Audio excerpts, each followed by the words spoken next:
that I think needs identification. And of course, when you are racially mixed, you have to figure that out. You have to figure out how does that work. When you're perhaps when that isn't important to you, then you can perhaps ignore it. But I think at your peril. Okay. Thank you. Very comprehensive answer. Thank you. I was going to quickly ask you as well. I'm going to open up to the floor actually. In my, both Candice and I in our little way, we've been. Well, I am the Poet Laureate for the City of New Westminster, and Candice has been.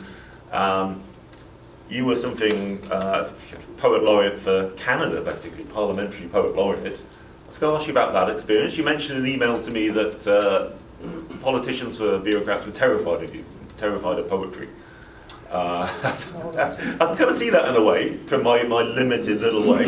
I can see that. You always feel like you can get away with anything sometimes. Well, it wasn't so much. I don't know if Stephen Harper was afraid of poetry, but he smiled and waved at me once. That was it. But one of the, I think the important things I learned as in that role as Parliamentary Poet Laureate was because I had to travel around and do a lot of public events and meet with groups of people who weren't normally involved with poetry, not like this. I mean, not as part of the community, but just sort of, here's the Parliamentary Poet Laureate. Right? So I'd end up in a room full of people who thought poetry should rhyme, that it should, be on greeting cards, and that poetry had its particular place. But one of the early comments that kind of shook me up was this person came up to me after an event in which I had talked about poetry and read a bit of poetry. And he said, I really don't get it. I'm really afraid of poetry. And I had never heard that. I'd never heard that from anyone. And I realized, and I started talking to other people, the public, about this notion of the fear of poetry. And it's true that a lot of people who aren't involved in poetry are fearful of it. I guess they're fearful of it because they don't understand it. So they feel it's cryptic. They were always implored upon to get the meaning of something which they couldn't get, perhaps.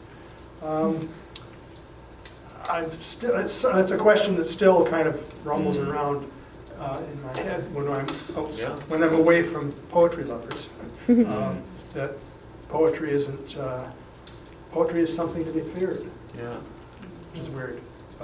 Do you feel? I mean, it's a bit of an obvious question, but I have to ask it because it's an important question. Does poetry have much of a future? It almost feels like over the years, particularly if you look back at the 70s, it felt like there were some big names that people knew about, the general public knew about, and it's not so much the way now. I mean, in terms of, it feels like a smaller and smaller scene.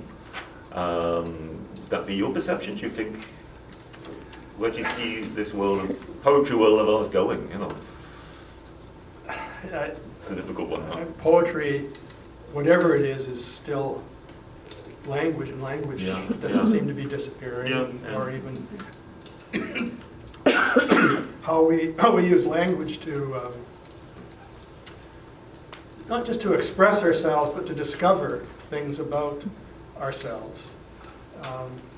Rather than using, language is seen as a kind of it's a thing that serves us.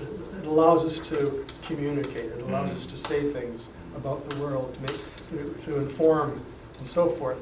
But it's also a dynamic element of our of the way we think. It in fact, is very much involved with the way we perceive the world. Our attention to the world is conditioned by the kind of language we're using. So I don't see, it's not so much poetry disappearing, I don't see language disappearing. So there are always going to be people who are going to want to engage with that material aspect of it, I think. Yes, I hope so. And what's next for you personally? I've just been looking through Beholden, the book you did about the Columbia River with Rita Wong, who's of course just come out of prison for environmental protest. What's next for you in terms of your work, in terms of the direction you want to take it? I don't know. That's good. That's good. Any hints? Any thoughts? Anything coming up, bubbling under? I've just spent the last 2 years working on a sizable manuscript, and that's a very particular project of mine. And I'm just finishing it up, and I'm getting on in my years, and sometimes I would just rather be silent. Yeah. That's true. Yeah. I like enjoying silence a lot more. Yeah. Great. And sort of, I must say that one of the features of our current cultural context is indigeneity, and I think a lot of us are learning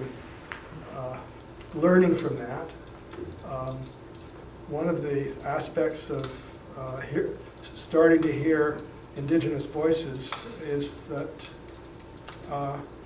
we have to learn to listen, and so rather than speaking out, I'm really interested in learning to listen, and I'm primarily a musician. I mean, I'm primarily interested in music, and language is music, so learning to listen to language is a little bit like learning to listen to Anthony Braxton, the jazz musician.